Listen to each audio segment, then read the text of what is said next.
Golden State Media Concepts Technology Podcast covers everything tech. The hottest mobile phones, tablets, games. We review it, rate it, test it.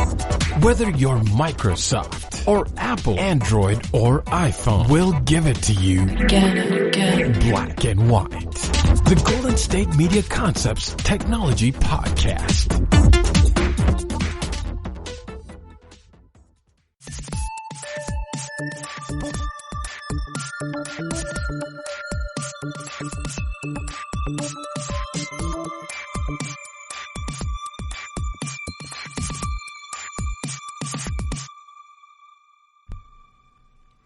Thank you for tuning into the GSMC Technology News Podcast, brought to you by the GSMC Podcast Network. I am your host, Ben Felix.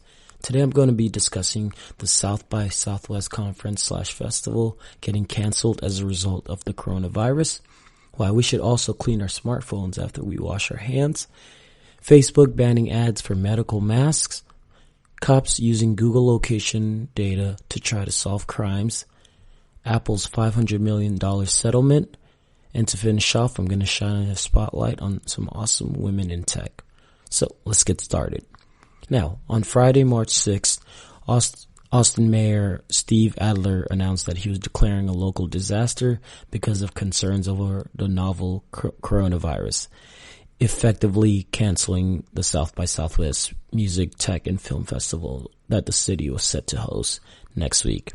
Now, the South by Southwest Festival, it's one of the biggest festivals out there. It's been running, I think this would have been its 34th year. And this festival draws hundreds of thousands of people from all over the country. And it really does a big number for Austin's economy. According to some of the research I was doing, South by Southwest absence will undoubtedly dent Austin's economy in 2019, and the festival brought a record $356 million to the city.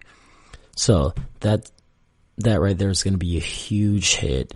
And, it's really interesting seeing how everything with the coronavirus has kind of just rapidly spread, not like trying to make a pun of the virus or anything, but just the reaction to it has spread, seeing in Italy how some of their major sporting events, they're having those games, soccer being a huge thing over there. A lot of those games, league games they have coming up, a lot of those games they have either postponed, canceled, or I know some places, some countries, Italy to be one, are having a lot of these games being played indoors on a closed stadium, where there's going to be no fans there, which I know for one has to be an eerie feeling for the players themselves, and definitely a weird environment to play in.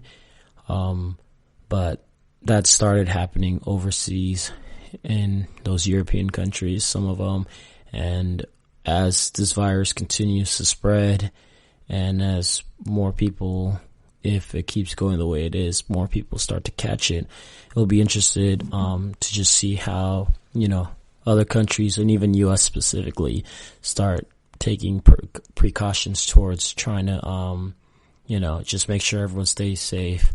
The NBA and the NFL and some of the major leagues have come out, talking to players, letting players know how to handle it, and trying to encourage everyone to have very minimal contact with other people, because that's how the virus spreads right now the most, hand touching. And so they're encouraging little things as when you talk to other people, just fist bumping instead of shaking hands. And so when I heard this news, it kind of caught me off guard, and I've kind of been monitoring how things have been going with the coronavirus, because I myself, I'm going to be going to a music festival in Virginia Beach in about a month now. It's like the last week of April.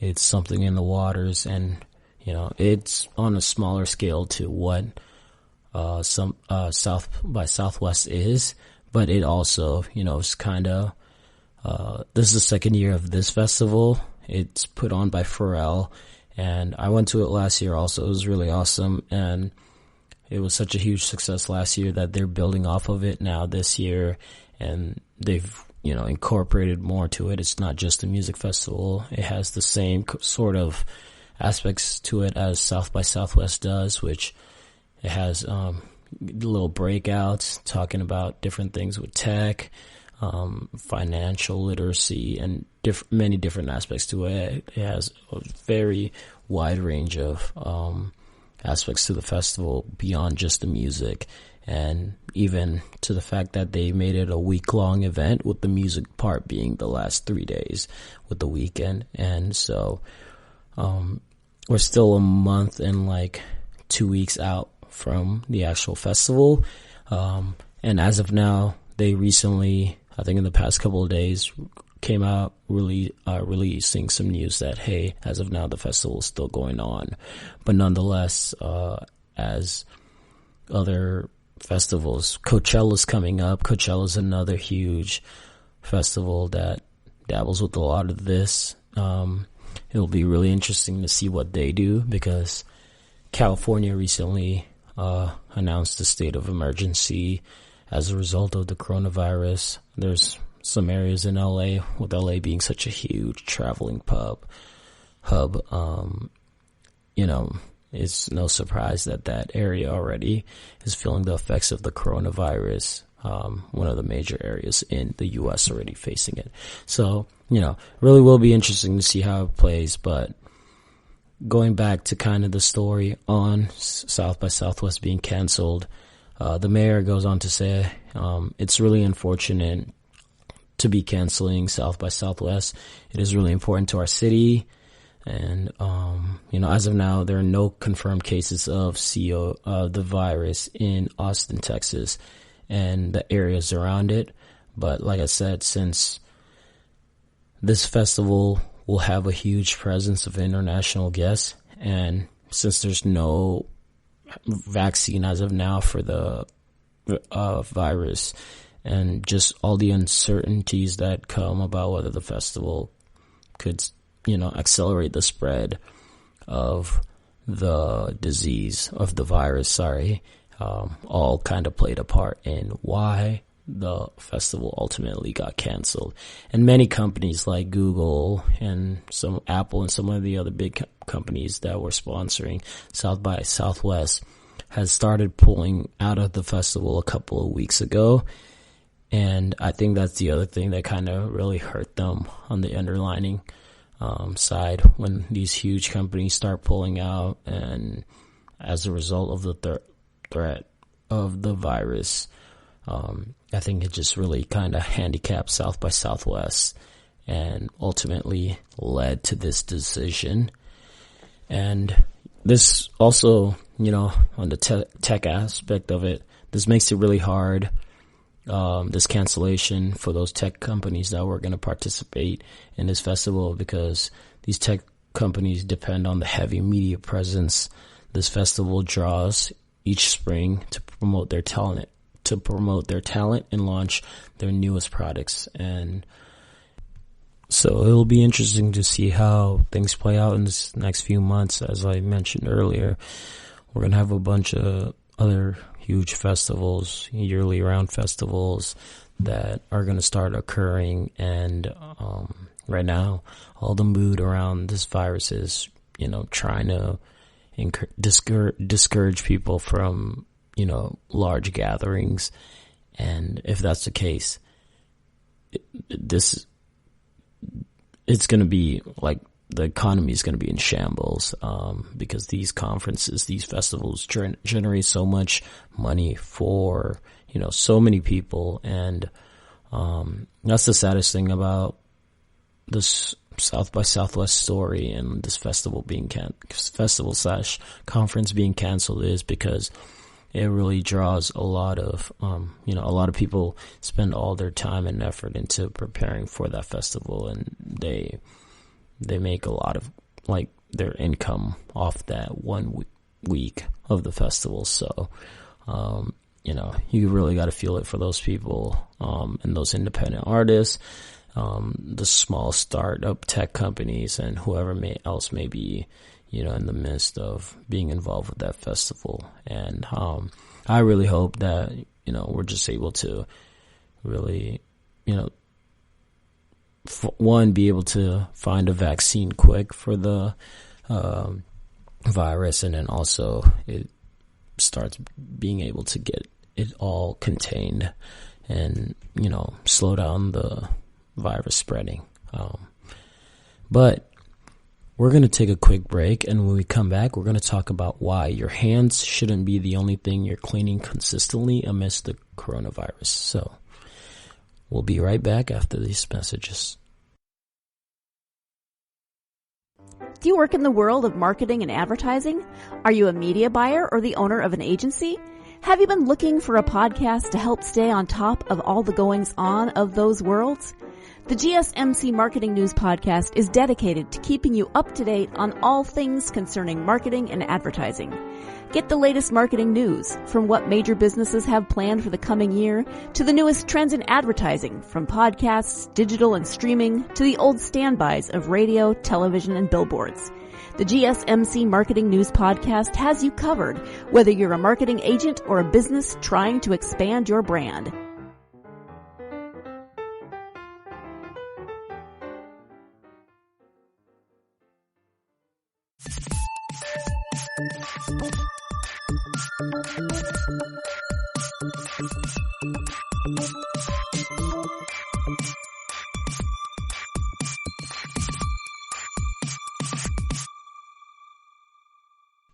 Now, in the last segment, we talked about the South by Southwest conference/festival being canceled as concerns of the coronavirus spreading continues to grow, that ultimately being the reason why the festival got canceled, and the effect that had on everyone involved with it, and especially including those tech companies that use that festival to, roll out new products and get some media traction on whatever they might have going on. Now, in this segment, we're going to be talking about why you should be consistently cleaning your phones as you're also washing your hands.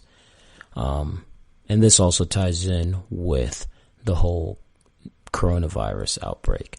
Now, this coronavirus outbreak has been an occasion to reflect on just how filthy our surfaces are.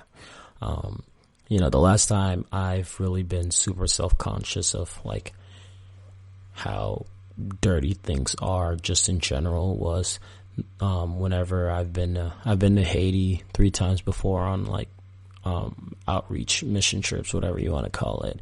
And whenever you're in those countries, they just tell you to be extra to take extra precautions to make sure, you're consistently cleaning your hands, because you could catch, little diseases, viruses here and there. And so whenever I'm there, all the 3 times I went there, I was always consistently, washing my hands.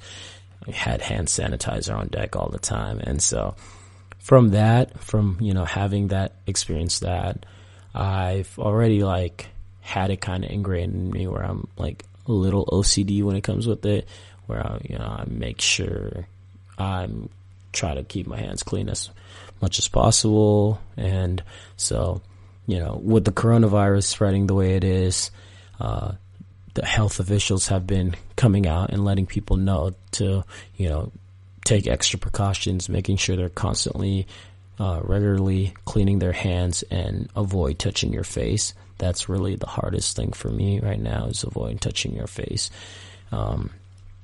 But, as important as it is to be doing that, making sure that you're constantly washing your hands, the other thing we need to also get better at is making sure we're cleaning our phones. While people typically transmit coronavirus by spewing respiratory droplets with a cough or sneeze, a recent study in the Journal of Hospital Infection found that after swabbing the mobile devices of 250 hospital staff, that coronaviruses can survive on the kinds of smooth glass and plastic found in smartphones for up to 9 days. That's wild. 9 days is a long time. When was the last time you washed your phone. Think about that just now. Yeah. So up to 9 days, that's just enough time for the virus to accumulate on your phone, if it were to, over that span of time. Now, Kenneth Mack, the director of the Singapore Ministry of Health's Medical Services, told reporters in February that cleaning phones is an even more important anti-coronavirus measure than wearing face masks. Smartphones are among the dirtiest items people own and are often held up to users' eyes, nose, and lips, key points for coronavirus infection. The typical cell phone user touches his or her phone 2,617 times per day. Let me read that again. The typical cell phone user touches his or her phone 2,617 times per day, according to a 2019 study by research firm D-Scout. Now, that's a lot. And it sounds wild, but when you think about it, like at least I know for me, I have my phone on me all the time. Even like if I'm not looking at it, I'll be fidgeting all the time, or I will open up Twitter, refresh Twitter, see nothing new, close it, and do it again seconds later because it's just such an addiction. And so we consistently have our phone with us, and we have it, especially in those times when we may be eating, or around, if you have young kids, your kids may be having it. If you have little babies, you see it all the time. Babies, they'll put whatever they get their hands on in their mouth. So, our phone is just a cesspool for, nasty diseases and other things that can live on there and, end up building and spewing on there. And so as we're dealing with this coronavirus stuff, one of the little precautions, as you're trying to figure out, stop with the face mask. Stop buying the face mask. In the next story we're going to be talking about, actually, we'll get a little more into why we need to stop with the face mask. But stop with the face mask. The best actions you can take right now is making sure you wash your hands, and then also, cleaning your phone. And also that goes with your other technology stuff, just like your laptop. Same thing could happen to your laptop. Even for me, as I'm speaking into this microphone right now, I'm looking at it and, I'm speaking and I know I'm like spitting out little, spit. I'm spitting out spit onto this mic. And so, just in this moment right now, I realize I should, clean all this off. Also wipe my keyboard, wipe this, mic when I'm done. And so just little stuff like that. Think about the technology stuff that we use. Now, Apple instructs users to clean iPhones by first unplugging all cables and then rubbing them down with a microfiber cloth and warm, soapy water. Google suggests similar recommendations. So, keep that in mind when you're cleaning them. Get some soap in there. What I typically do, I usually keep wet wipes in my backpack, just because, like I said, ever since going to Haiti, I've just kind of been more of a germaphobe about that and making sure I have those cleaning products on me. So I think, just think about it. Like I said, I keep it in my backpack, but for you, whether, keeping some in your car, your bag, even near your desk or wherever, and just, try work on cleaning your phone at least, once every hour, I would say, because we're on it so much time, like 2,617 average time you're usually touching your phone. That's a lot. So even starting off by just cleaning once an hour, I know for me, like I use my, I wear glasses, or I have contacts, but I also have glasses. And so I have my glasses cleaner that I have like a ton of those bottles that I've accumulated over time. And I keep one of those at my desk. And, when my phone screen gets a little gross, I spray some of that on it to clean it off. And so, I know I I probably need to do more to just clean it in general, but I know that works well also to help clean that. So little suggestions like that to just consider, and taking simple precautions like this can go a long way in making sure this virus doesn't spread even more.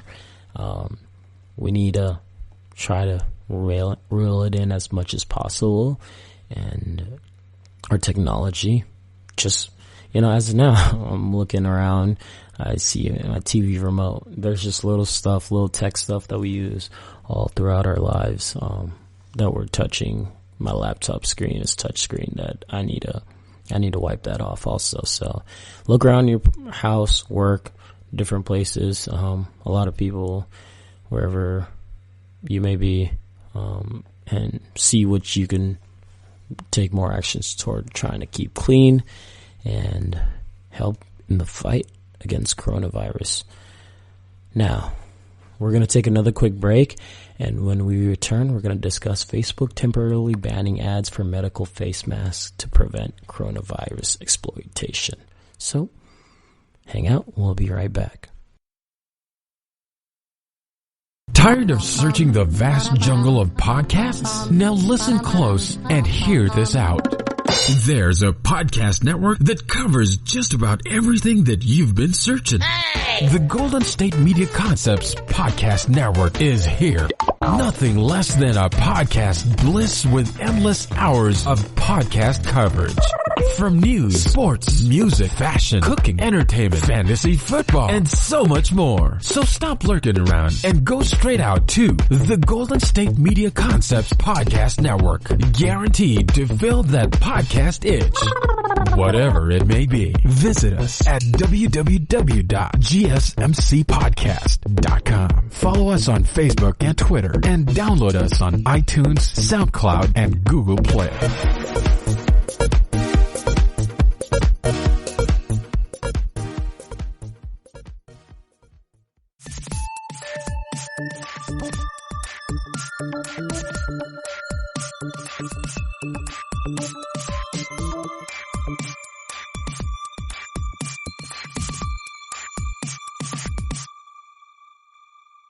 Welcome back to the GSMC Technology News Podcast. In the last segment, we talked about why you should be cleaning your phone as much as you are cleaning your hands. Now, in this next segment, we're going to continue on along the lines on the coronavirus topics, and we're going to be talking about why Facebook is temporarily banning ads on their platform for medical face masks to try to prevent coronavirus exploitation. So, amidst the coronavirus panic sweeping the country and other parts of the world, people have been going to extreme measures to make sure they don't catch this virus. And one of those extreme measures is buying a medical face mask. I'm not sure if you guys have seen it, but I've kind of seen it everywhere. I've seen it in grocery stores, just out in public, or, I've seen people post about it where public transit and people in their work. I had a friend text me a couple weeks ago, and he was like, this is crazy. Literally everyone in the airport has face masks on. And so it's just been wild. As we've been talking about, and I've been mentioning, the reaction to the coronavirus has been crazy, and everyone's just going above and beyond, making sure they don't catch this virus, which, very understandable. But, right now, this whole thing with the medical face mask is really kind of become a problem because everyone, as the outbreak continued, everyone immediately, bought up all the hand sanitizers, bought up all the soap, hand soap, any of those cleaning wipes, and then also the medical face mask. Now, I think from what I've heard, the medical face masks aren't going to help you that much with dealing with the coronavirus. And, the virus can be spread, like I mentioned earlier, through respiratory droplets, but it's less, the virus is not airborne. From what I've seen and some of the research I've done is it's not really airborne, and so it's not as much of a threat that you're going to catch it breathing it in, inhaling it in. So Facebook is banning these ads on their platform for different ads that of people selling these medical face masks because one, these face masks have been basically sold out like everywhere throughout stores and CVS pharmacies, all those, Walgreens. So everyone's looking online to try to buy them, and you get the people that see what's going on and their heads go to one place and they immediately think of how I can make money out of this. So what they do is they probably go to the store or wherever, buy a bunch of these face masks, and then they end up, being out of stock everywhere. And then they go ahead and wait and then resell them online and jack up the price. And I saw there was like some places the face masks were going up for like $100, which is just so ridiculous. And it really is like a crappy situation and people that are doing those stuff. And so I'm not one for, praising Facebook for doing things that, common sense things, but this right here, what they're doing with temporarily banning ads for medical face masks is a really good thing they're doing because it's important. And the main reason it's doing that because it's as their I got a tweet to read from the Facebook director of product management, Rob Lethan. He tweeted this on March 6th. He said, "We're banning ads and commerce listings selling medical face masks. We're monitoring COVID-19 closely and will make necessary updates to our policies. If we see people trying to exploit this public health emergency, we'll start rolling out this change in the days ahead." Now, the World Health Organization on Tuesday said people have been buying face masks and other equipment, leading to a shortage of protective gear for healthcare workers, putting lives at risk from the new coronavirus and other infectious diseases. See, this is why we need to chill out. This is why people need to kind of take a step back and calm down because, as much as these people, there are people that really need these medical masks right now. The doctors, the nurses, volunteers, etc. They really need these medical masks right now. They're the ones that are having the most exposure to these things as they're trying to take care of the people that, potentially get it and are dealing with the ailments of it, dealing with the symptoms of it. And, so they're in super close contact with these people, and us buying all those things up is not helping them whatsoever. So take a step back, get your hands soaped, get your wipes, get your hand sanitizer, but lay off on the face mask. And then also, it'll be interesting to see, because, Facebook owns Instagram also, and Instagram's the other place where I know a lot of ads I'll see randomly. And so, I'm pretty sure this policy is for both platforms, for both Facebook and Instagram. So that's good to see. It'll be interesting to see how long they temporarily hold this ban for. I'm sure it's going to be for a good while, the way things are going with this disease right now. But at least for once, Facebook is jumping on top of something and doing it right. Which is, weird giving them credit for something like that because they're always late to the party or, they just don't correct their mistake at all. But it'll also be interesting to see if other, platforms or other tech companies take the same approach. The only other one I could think of is Instagram or Twitter.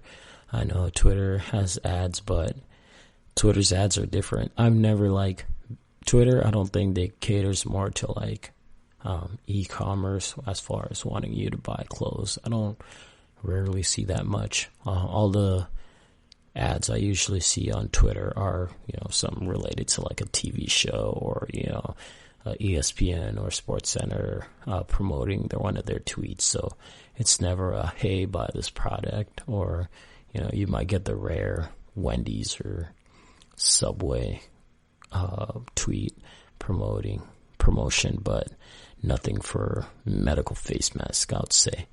But also, there's got to be a way to track these people down and kind of crack down on them, because no reason you should be able to make money off of this thing. So, really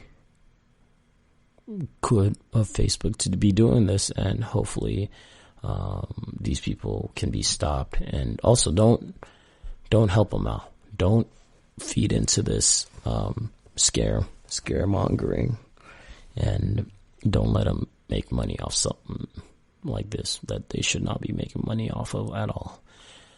Cool. Now, we're going to take another quick break, and when we return, we're going to discuss how your Google location can turn you into a crime suspect. Yep, you heard that right. All right, so we'll be right back.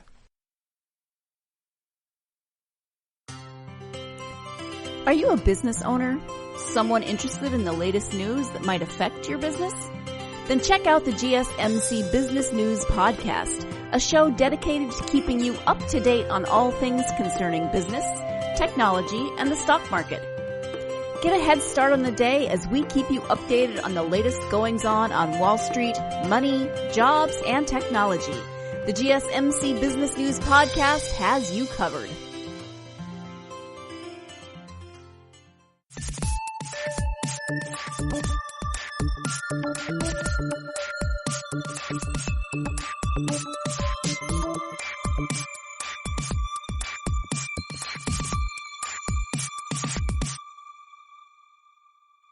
And we're back. In the last segment, we talked about Facebook temporarily banning ads and commerce listings for medical face masks amid growing concern over coronavirus-related exploitation.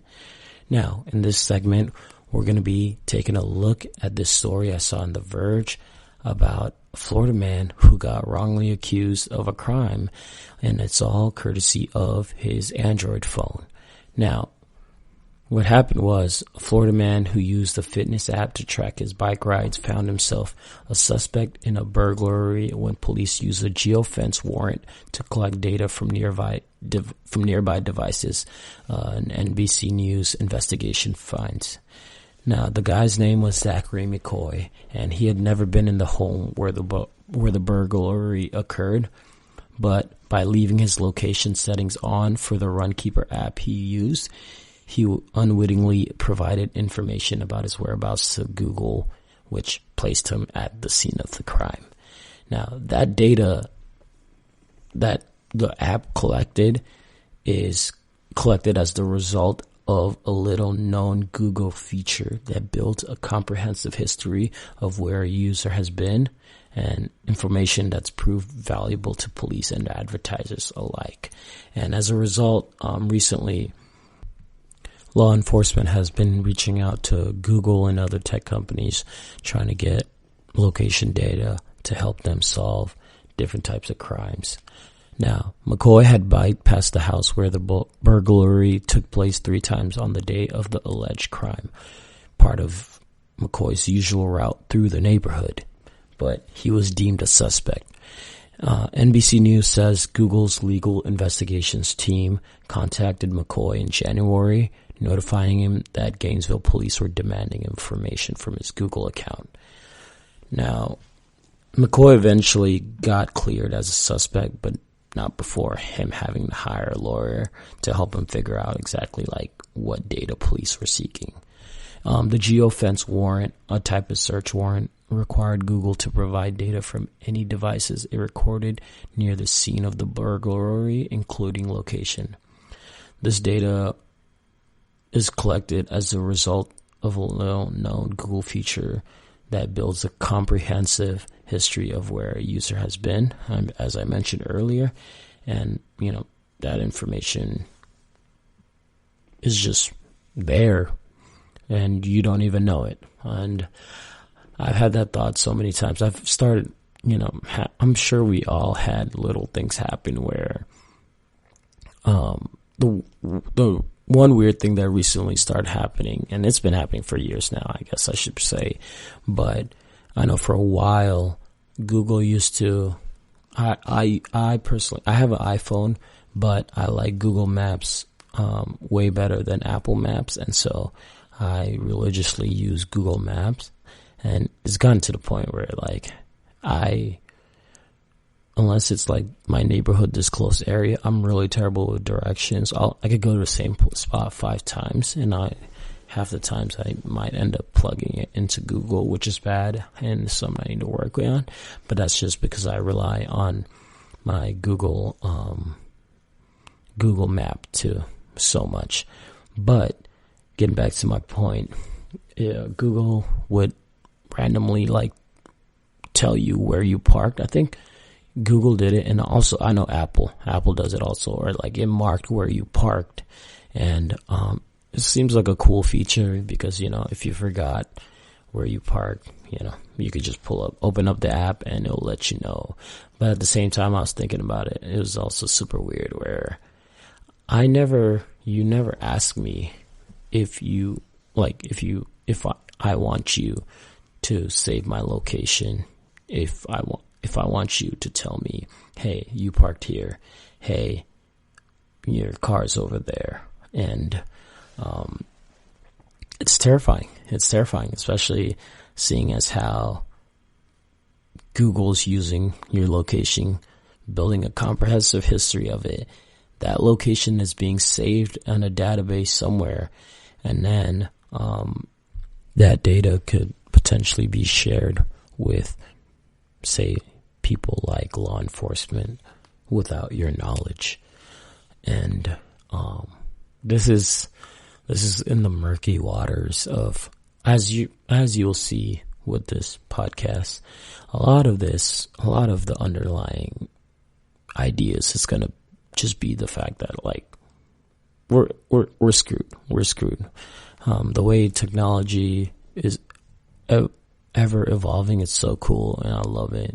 I'm a huge tech geek myself, but it's just little things like this. As the technology grows, we're just become aware of like we have less and less control over what's going on. And as much as even if we might want to control everything that's going on, it's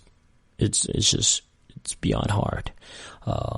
And so I think this is part of where it needs more checks and balances for these tech companies. There's got to be people keeping up with them, calling them on their BS as it's important that way, or else, they have all these information on us, and it can easily get out of hand if they're not kept in check.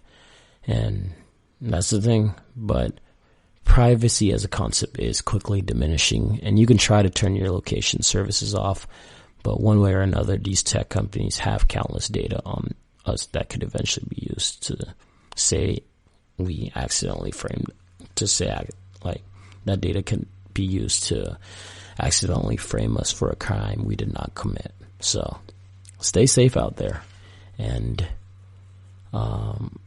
if they ever do, hopefully that doesn't happen to you, but if you ever do get accused of a crime you didn't commit, and they said your location was here, you better let them know real quick. Nope, that's not the case. And this is the other part of it with, all the stuff that's been going on recently with the police stuff. And I just know for me, it'd be terrifying and pretty scarring to randomly get arrested for a crime I did not do. And at that point, it's your word versus them. And some cops may give some cops are patient and all that, but say you get the cop on that's the aggressive and stuff, and one thing could lead to another, and before you have a chance to prove your case, something terrible could happen. Or as a result, I don't know, there's just so much ickiness, I guess is the best way to say it. There's just so much like gray area among all this that, things could go from good to bad to worse. And that's why, I don't know how you monitor something like this. I don't know what the checks and balances needs to be on the police side of it even. Like, do the cops deserve this data? Like, should they be able to get this data at will from these tech companies? Should they be able to, these tech companies be able to share this data with them? I don't know what the ruling on that should be.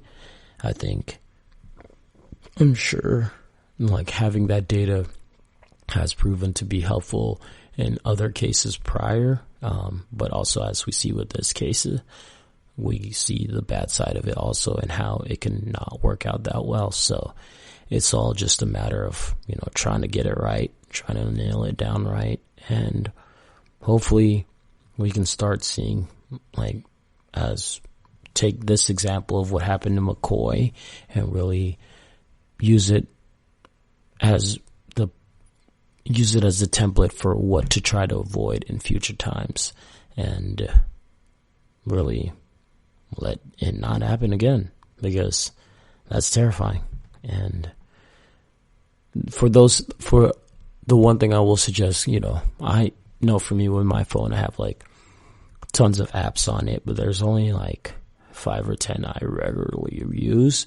And so, check in with some of those other apps you have, because most likely almost all apps now, for one, are using location services. And so for those other apps that are just, taking up space on your phone, go back, go through your settings, look on your location services. If your location services is on for that app, turn it off, because one, you're hardly using that app, and so there's no point, and you don't know what, if it's using your location, that data is being saved somewhere, and so better safe to just have that off. And if you do eventually use that app again, you could just turn that location service back on and then turn it back off when you need to. That's just one good little safety measure you could take to, give these tech companies less control over your data, your location, even though at the end we're ultimately screwed. So we're going to pause for another break, and when we return, we're going to talk about how Apple may owe you some money. I know they owe me, so we'll be right back. Are you looking for a podcast that gives you all of the latest news from the world of finance? Then check out the GSMC Financial News Podcast. We'll delve into the ups and downs of the stock market, changes in the economy, and news from the world of real estate and technology. From breaking news on the New York Stock Exchange, NASDAQ, or the overseas market, to updates on the bond market, if there's money to be made, we'll cover it on the GSMC Financial News Podcast.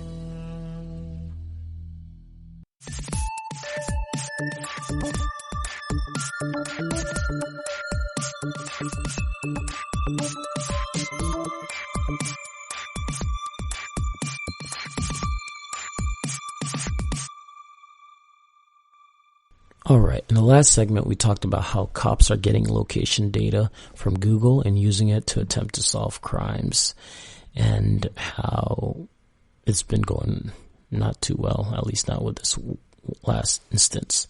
Now, in this segment, we're going to discuss Apple agreeing to pay up to $500 million to settle a class action lawsuit over its phone batteries. And you might get a small cut of that. Now, it used to be a running joke that whenever Apple came out with the new iPhone, it seemed like the battery life for the older version of iPhone you have immediately went down. Now it turns out there was some truth to that joke after all. What is now known as Batterygate all began in 2016. iPhone 6s owners began complaining that their phones suddenly shut down despite having plenty of battery life remaining. Apple eventually responded by admitting that a very small number of the iPhone 6s had an issue with their batteries and offering free battery and Apple started offering free battery replacements to those models. Then owners of other iPhone models claimed that their devices were having similar shutdown issues and that the problem was more widespread than Apple would admit. Apple responded with a software update that reduced the number of shutdowns significantly. But by December 2017, Apple was forced to admit that the update had fixed the problem by throttling the phone's performance. Apple said it was merely trying to compensate for the degradation that naturally comes with aging batteries. A lot of customers still, however, believe the company was just really trying to force them to purchase new phones by making their old ones that much harder to use. I know I was one of those people. I got to look back on like my purchase histories of phones and try to remember what phone I had in 2016, because I was always, up until like this past year, I was always an iPhone or two behind the newest one. So this is my first time. Like before I have the 11 Pro now, but before the 11 Pro, I had the 7 Plus. And so I had the 7 Plus for like a solid 2 years. And then honestly just like stopped making calls. I don't know what happened with the microphone on it, but I could hear people, but they could never hear me. And so at that point, that phone was trash, and it was right as the iPhone 11 was about to come out. So I was just like, I'll, just upgrade for that phone.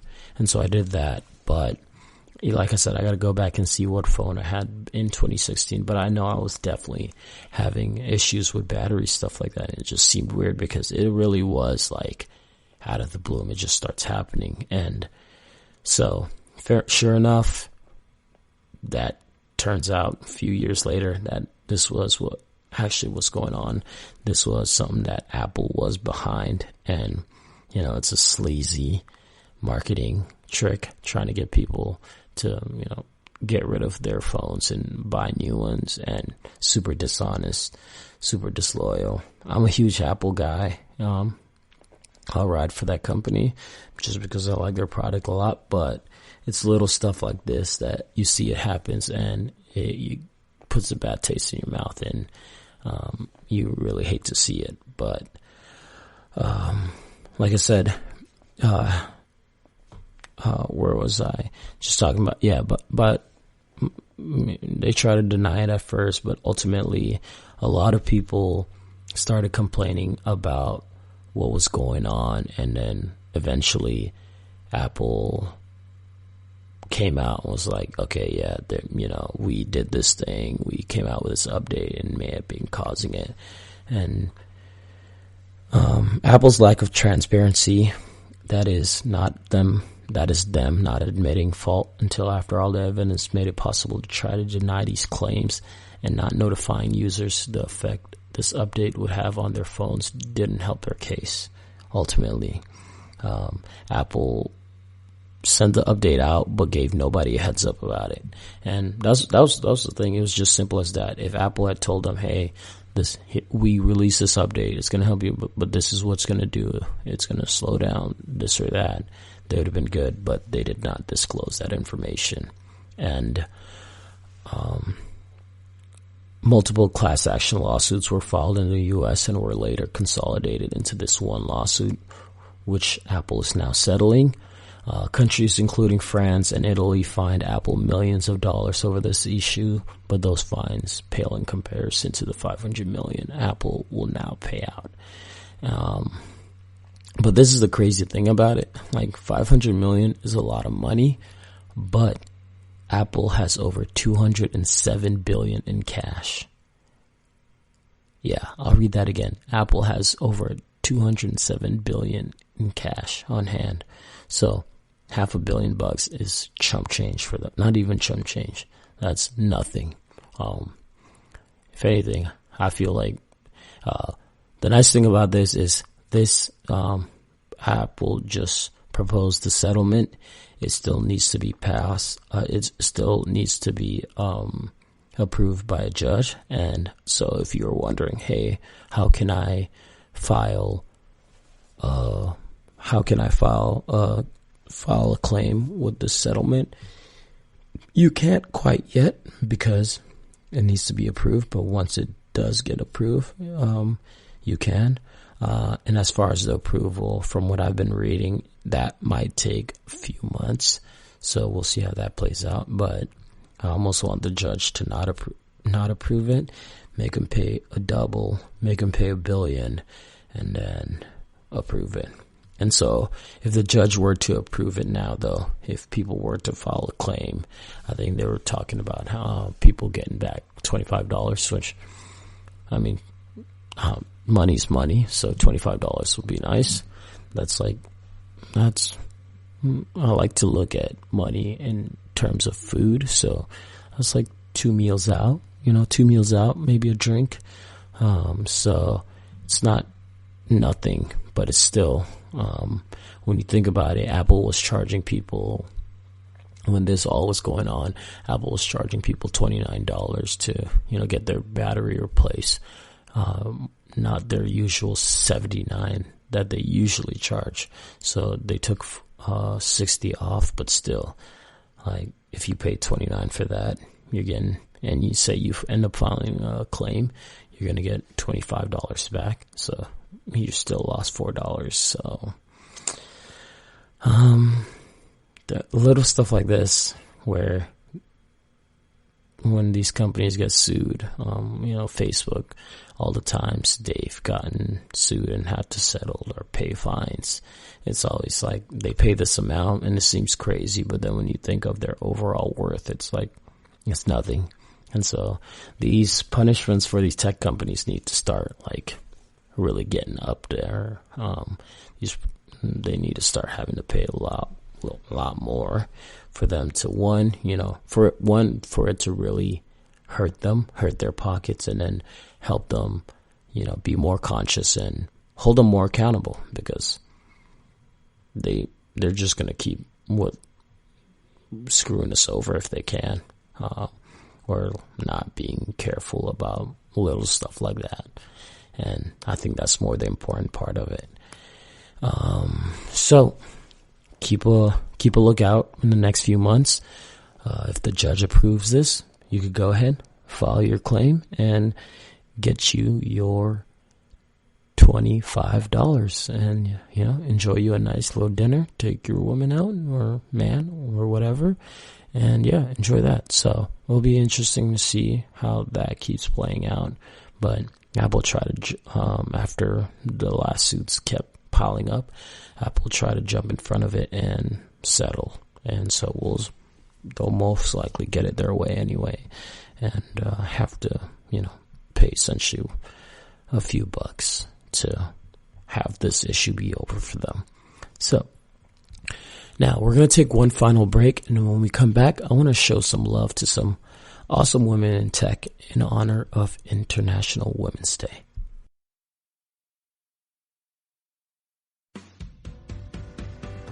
The Golden State Media Concepts Travel Podcast, the show that gives you advice on everything travel. We explore places you've always wanted to go, as well as giving tips for traveling in those places. We'll give you advice on the best sites for travel tips, information, and discounts. Join us as we travel the world, explore cultures, and meet new people. The Golden State Media Concepts Travel Podcast has got you covered. Download the GSMC Travel Podcast on iTunes, Stitcher, SoundCloud, Google Play, or anywhere you find podcasts. Just type GSMC in the search bar.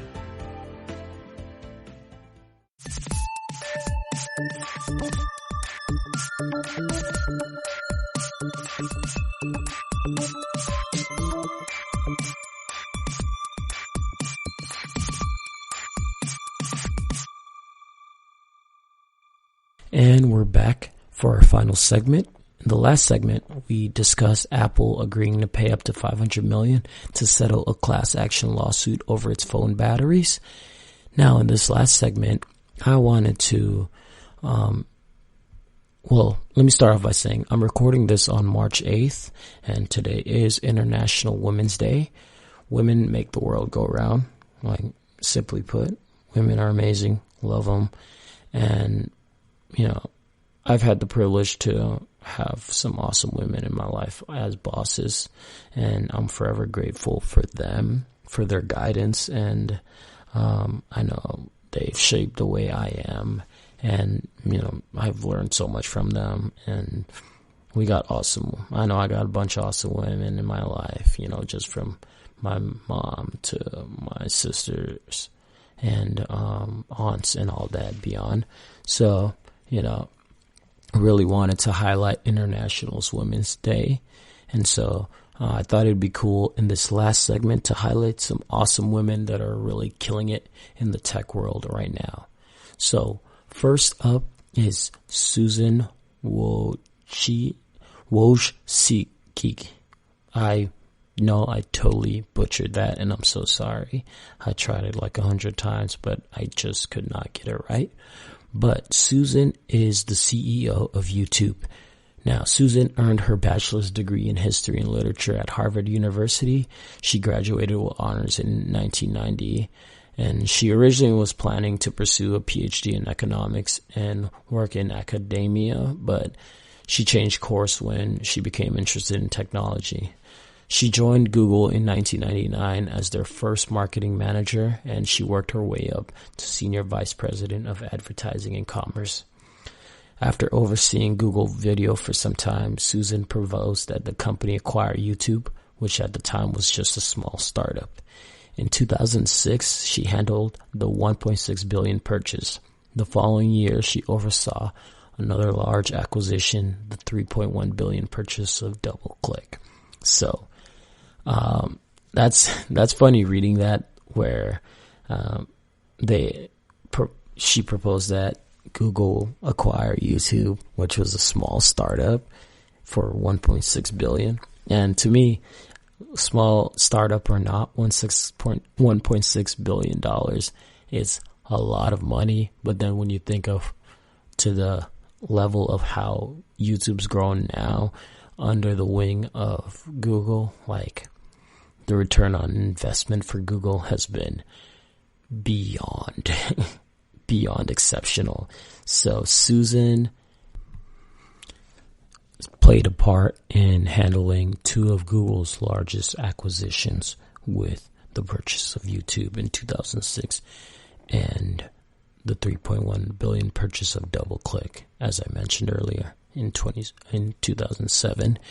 And then in February 2014, Susan was appointed CEO of YouTube. So awesome for her.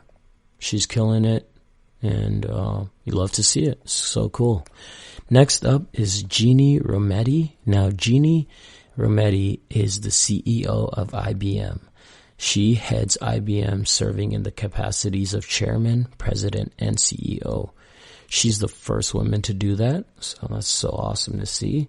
And since 1991, she's held various roles at the company and was appointed CEO and president in October of 2011. So shout out to Jeannie, CEO of IBM, one of the biggest multinational tech companies in the world. So that's pretty badass. And up next is Angela Ernst. She is the SVP, Senior Vice President of Retail for Apple. Now, Angela served as the CEO of Burberry from 2006 to 2014 before she left to join Apple as the Senior Vice President of Retail and Online Stores. And in 2014, she was Apple's highest paid executive, earning over $70 million. That's crazy. But not that crazy when you think back about our last story, talking about Apple and how they have a net worth of, not even net worth, they have $207 billion in the bank. So 70 million out of that is nothing for them. Angela's distinctions include placing 25th on Forbes 2015 list of the most powerful women in the world, 9th in the BBC Radio 4 Women's Hour 100 Power List, and 29th in Fortune's 2014 list of the world's most powerful women in business. Also, just, to add a little more on that, Angela also sits on the UK Prime Minister's Business Advisory Council. So that's pretty cool. Shout out to Angela. it's cool also, as I was looking this up, you always, like I said, I'm a huge Apple fan, but you never get to really know the other people behind the scenes. You just know the big names up front. For Microsoft, you just know Bill Gates. Apple, you knew Steve Jobs at first, and then Tim Cook now. And so as you do this research, kind of learn about some of the other behind the scenes heroes and the people that don't get the limelight as much, and who might not want it. And so cool to give them recognition also. But we'll keep on moving. Next up is Ruth Porat. We've been doing a lot of talking about Google in this podcast, so it's only right I highlight someone from Google. Ruth Porat is the CFO of Google. She was working with Morgan Stanley for decades, serving as their chief financial officer and executive vice president from roughly January 2010 to May 2015. And then she became CFO of Google on May 26, 2015.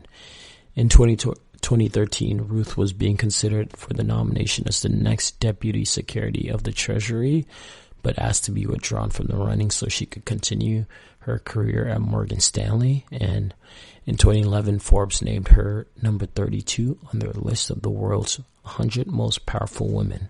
So that's pretty awesome. So those are a few women I just wanted to highlight real quick off the bat that are, killing it in the tech world, doing some awesome stuff there, and in roles that we need to see more women in, especially in something with tech. Just bringing their insight, and I think they also can help a lot with just the cultural aspect of it and things in the workplace. They, like I said, having worked under women so much, I know the importance of having women in those important leadership roles. And so hopefully these tech companies just get behind it more and put these women in these important leadership roles. So that's all I have for you guys today. Thank you for listening to the GSMC Technology News Podcast, brought to you by the GSMC Podcast Network. I would like to ask that you please remember to subscribe to the show and write a nice review. That really helps us out. Also, if you can please follow us on Facebook, Twitter, and Instagram. Thank you, and have a good night. You've been listening to the Golden State Media Concepts Technology Podcast, part of the Golden State Media Concepts Podcast Network. You can find this show and others like it at www.gsmcpodcast.com. Download our podcast on iTunes, Stitcher, SoundCloud, and Google Play. Just type in GSMC to find all the shows from the Golden State Media Concepts Podcast Network, from movies to music, from sports to entertainment, and even weird news. You can also follow us on Twitter and on Facebook. Thank you, and we hope you have enjoyed today's program.